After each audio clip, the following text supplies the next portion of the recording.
Hey everybody, it's Luca from Rackets and Runners. So we briefly covered this topic in our best rackets for every type of player video last year, but I figured it would be the perfect time to get a little bit more specific about the best rackets for an all-court game. The all-court game style has become really popular in recent years, in large part because mastering tennis all around the court is one of the best ways to stop yourself from becoming one-dimensional and easy to target. The best players of the last 20 years have all either been natural all-courters, we're talking guys like Federer, Alcaraz, and Sinner, or they worked really hard to develop that part of their game because they knew it would bring them better results in the long run. Nadal and Djokovic started off as grindy baseliners and definitely maintained that core DNA throughout their careers, but as they got older, they developed more aggressive serves and ground strokes and higher quality net play and touch shots. I think a lot of us want to become better all-court players, and the good news is that nowadays we have a lot of rackets that can at least push us in the right direction because they're so well-rounded. Before we talk more specifically about what makes a racket good for an all-court game, let me remind you that any of the rackets we talk about on this channel you can check out on our website, racketsandrunners.ca. Also, please remember to like the video, subscribe to the channel, follow me and the store on Instagram, and let me know in the comment section what you want me to cover next. Now, of course, you can play any style with any racket, and if you do have an all-court style but your racket isn't on the list, that doesn't mean it's not right for you. In fact, let me know in the comment section what you like about it. With that said, there are certainly some rackets that complement this game style better than others, and of course, the number one thing that makes a racket good for an all-court game is well-rounded playability. You need something that's going to allow you to be comfortable going for the right shot no matter the situation you find yourself in. If you're getting pushed around the court, the racket's got to help you defend, so it needs to be somewhat forgiving to help you guide the ball back into play. If your opponent hits a short ball, you want to take over the point with directional control and power, maybe even hit an approach shot, move into the net, and finish off the point with a volley. If you're playing a grindy counterpuncher who stands 5 feet behind the baseline, mixing in a drop shot can be a great way to get free points and make them uncomfortable knowing that it could happen again. You want a big serve, you want to be able to hang in grindy spin rallies or flatter control rallies. Basically, a good all-court racket needs to be good for power, spin, control, feel, forgivingness, stability, and maneuverability since you're moving around the court so much. That's a lot to ask for in a racket, and obviously not all of these are going to be the best at everything. In fact, to be well-rounded, you generally have to make certain sacrifices, which we will talk about when we go through the rackets. But without further ado, let's get into number 5. Coming in at number 5, we have the Yanx V98. Now, honestly, figuring out this 5th spot was really difficult because there's like 4 other rackets that could easily have made it. So I will talk about the V-Core in a second, but first let me go over some of those honorable mentions. The RF01. Now, honestly, at first I wanted to put this racket at number 2 or number 3, and I almost talked myself into it because it's so good for powerful ground strokes, for touch, and for net play, but it's lacking so much defensively that I just can't include it. You need to be quite precise with your footwork and technique with this racket, and most of the time you want to be taking the ball early and dictating play. When you are getting pushed around, it's pretty tough to control. Defending is a very important part of the all-court game, so it's not going to make the top 5. Neither is the Extreme Pro, which I think is a really good all-court racket, but it has some very stiff competition in its category. The Boom Pro is also great, but in a lot of ways, I consider the V-Core 98 to be very similar, just with a little bit more variety, especially in terms of spin potential, which is why I have it a little higher. Now, the E-Zone 98 could also have made the list, but I have chosen the V-Core for one very important characteristic that it has over the E-Zone: stability. You can tell that the V-Core has quite a unique shape with a very squared off top portion of the hoop here, similar, like I was just saying, to the Boom Pro. Squaring off the top of the racket moves the sweet spot farther up, effectively making it play more like an extended racket, which helps with power and stability without impacting its maneuverability all that much because it's not actually longer. The V-Core 98 is extremely stable, even at a fairly low 321 strung swing weight, so it holds up great for volleys at the net, and you get more leverage for power, which is great, obviously on serve and when going for big shots. Of course, the V-Core is also an elite spin racket. It has an aerodynamic design, so it complements the windshield wiper technique, and there are a number of spin elements like the silicone oil infused grommets that help amplify string movement. Now, it is definitely more geared toward the offensive side of an all-court game, but control is still really solid, especially with this thin throat and the 98 square inch head, and because it's so spin friendly, you do have that safety blanket if you're comfortable grinding spin. The reason I don't have it higher up the list is because the shape is great for a lot of things, but because it's so unique, it's not going to work for everyone, and it does have some drawbacks. There's a lot of mass concentrated up the hoop, so it can feel a little bit clunky despite the aerodynamic elements, and it also definitely has a little bit of a wild side. You can see the string bed is quite open in the sweet spot up here. It's still more forgiving than something like an RF01, but you do have to be pretty precise with your technique, and it also has my arch nemesis vibration dampening mesh, so the feel is quite muted, which obviously isn't ideal for touch. Still, it's a fantastic racket that performs well in most areas of the court, so it makes the list over some other great all-court frames. Now let's move on to number 4. Coming in at number 4, we have the Wilson Blade 98. Now, I know some of you might think this is too low, and I'll explain why I don't have it higher here in a second, but first let me go over why it is such a great all-courter. First and foremost, the Blade is an excellent control racket. It has a constant 21mm beam, a fairly soft flex,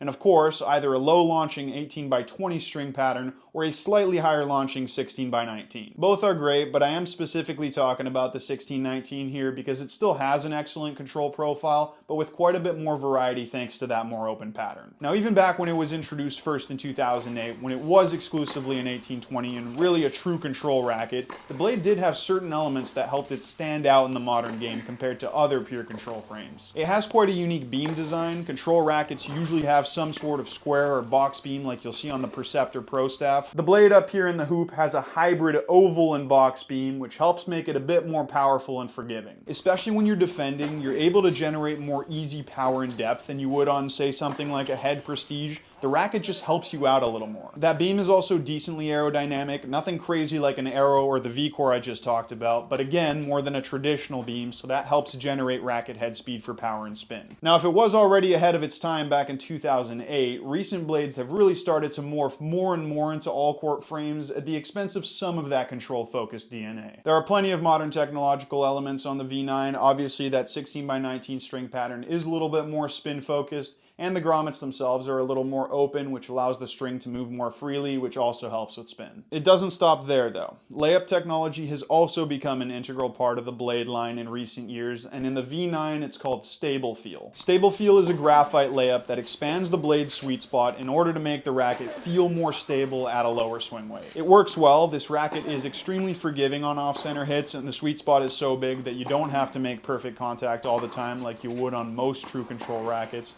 And both these things help a lot when you're scrambling. This also makes it surprisingly solid up at the net, considering the swing weight is only in the low 320s. And a low swing weight, a maneuverable design, and high stability is kind of the ideal combination for volleys. I do have a small gripe with the Blade, and this is why it's not higher up on the list. Ever since Wilson started adding stabilization technologies to the Blade line, feel has become a bit of an afterthought. I understand the decision because this tech does help make the Blade perform objectively very well, but it is lacking that magical connection to the ball that this line always had before the V6. Feel is a bit better on the V9 than it has been, especially on the V7 and the V8, but they still have a ways to go, and this slightly lackluster feel does have some negative effect on touch and control. With that said, the Blade is still a fantastic all-courter. If the V-Core 98 was more of an aggressive all-court frame, the Blade is more counter-punching focused. But now let's move on to number 3. We're into the top 3, and honestly, it was really hard to pick between these. I've ordered them this way, but they're all pretty interchangeable. Coming in at number 3, we have the Babo Pure Strike 98. Now, in that tier list video from last month, I put the 1820 in a higher tier than the 1619. I take that back. I think they're both easy A-tier rackets. The 18x20 is a little bit better for control, but I actually think the 1619 has it beat for variety. Spin is obviously the main reason for that. Now, it's by no means bad on the 1820, but it's actually fantastic on the 1619 considering this is a control line. It's not an in-your-face type of spin like true spin rackets, so it doesn't force you down that path, but if you do want to hit with really high spin, it certainly has the potential. Of course, control is still the main point of emphasis. It is a slightly stiffer control, but it has a really precise feel when you catch the ball well in the sweet spot, and it's extremely solid, stable, and consistent, which is a recipe for great volleys. The difference between the Pure Strike and a lot of other control rackets, even very well-rounded control rackets like the Blade, is that this racket has huge power potential. The beam is a little thicker in the lower part of the hoop, which makes the flex more rigid to transfer more power into the ball. Now, usually this takes away some consistency. I don't really think so. It also has a higher swing weight than most rackets nowadays, which admittedly does make it a bit tougher to use, but that combined with the stiffer flex adds to its power when you're swinging well. That also helps when you do get into more defensive situations because you don't have to swing as hard to generate depth on your ball. There's something really addictive about the Pure Strike. Combining this level of control and power is pretty rare, and because of that, it's a racket kind of like the RF01 that is really good for dictating play. Surprisingly, feel is also really good considering there's a decent amount of vibration dampening in there to combat that slightly stiffer feel, which is a nice bonus in the touch game. Now I have decided to put it in third for a couple of reasons, mainly related to that swing weight. It is pretty exclusive to high-level players, but 333 strung is by no means unplayably high. It's also a little bit lacking in maneuverability and swing speed. You will have to strain a little harder to bring that face through contact when you're scrambling, but again, nothing too extreme. This racket is really good. This is definitely not a B-tier racket, by the way. This guy's a fraud. That was a terrible take. And I know I included the Technofiber T-Fight 305 in the examples of all-court frames last year. This one kind of replaces that one because there are a lot of similarities. I just find it a little bit better overall. This is sneakily one of my favorite rackets right now. I am trying to go lower in swing weight on my next racket of choice, but when you're on it with something like this, it's pretty awesome. Now let's move on to number 2. Now I was hesitating between the top 3, but I had an even harder time choosing between 1 and 2. I had this one in my head at number 1 the whole time, and just at the last second, I've decided to knock it down 1. The Babo Pure Aro 98. Obviously, I've said a lot of good things about this racket over the last year and a half, and that's because it's really good. It has that elite Aero spin DNA, but because it's a 98, it has much more control. The sweet spot is way more precise than on the standard 100, and even compared to rackets like the Extreme Tour and the V-Core 98, which are obviously direct competitors, this has a more consistent feel. Usually when a racket is this spin friendly, it's going to have somewhat of a wild side, either because the string bed is really open or because the grommets allow for too much string movement or something else, but that just isn't the case on the Aero 98. When you're not tapping into its crazy spin potential and you want to go for a flatter shot, it still provides a super consistent response, which is the hallmark of a racket that's good for control. Power is also excellent, which is a byproduct of this Pure Aero shape. The beam is quite thick, so it has a pretty stiff flex to it, which helps punch into the ball a little more. Now, I do want to touch on feel here, because this isn't a traditional racket, so feel isn't addictive in that classic thin beam sense,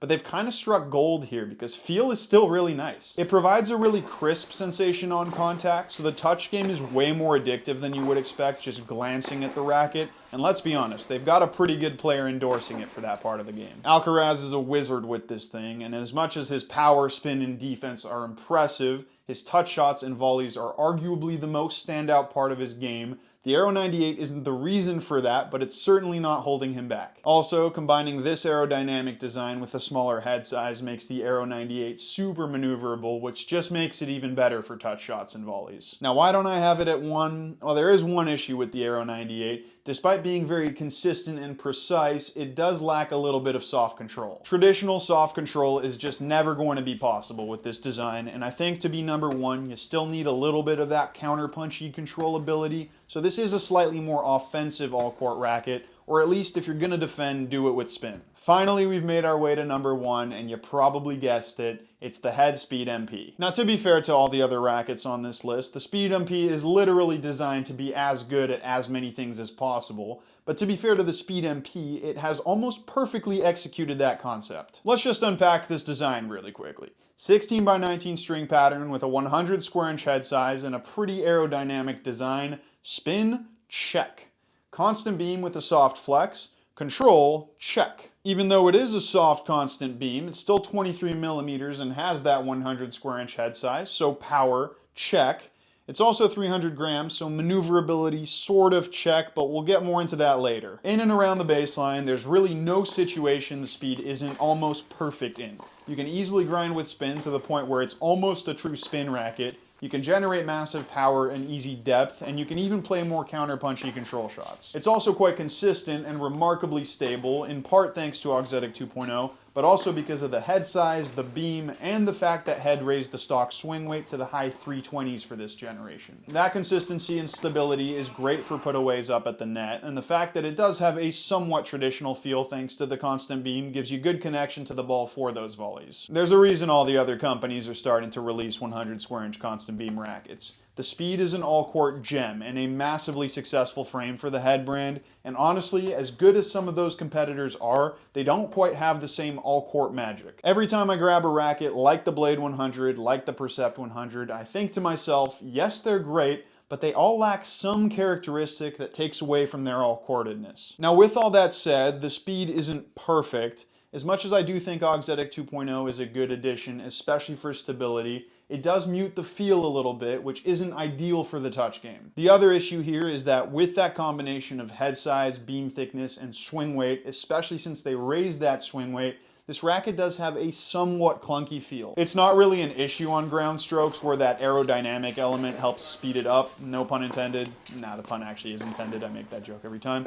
But on volleys and touch shots that require a lot of micro adjustments, it can feel a little bit slow. This is also why I keep saying these top three are interchangeable, by the way. None of them are perfect. The speed is probably objectively the most perfect, but the arrow and the strike are a little more maneuverable, which is important for an all-court style. Sometimes I do wish Head would go back to the 22mm beam design on the Speed MP. 23 is just bordering on that sluggish vibe, and now that they have Auxetic 2.0, which is so stable, they could probably go thinner without sacrificing too much. It would also be cool to see a Speed 98, which, considering how well the other 100 square inch control line converted into a smaller head size, is really something we should see sooner rather than later if you're listening, Head. Yes, I am asking for another 98 square inch head racket. That's about it for the 5 best all-court rackets. Again, I'd love to know what you think, especially if your racket didn't make the list, so let's hear it in the comments. With that said, that is going to be the end of this video. Thank you so much for watching, and remember that if you want to demo any of these rackets, you can come visit us in store, or if you want to buy them, you can go online at racketsandrunners.ca.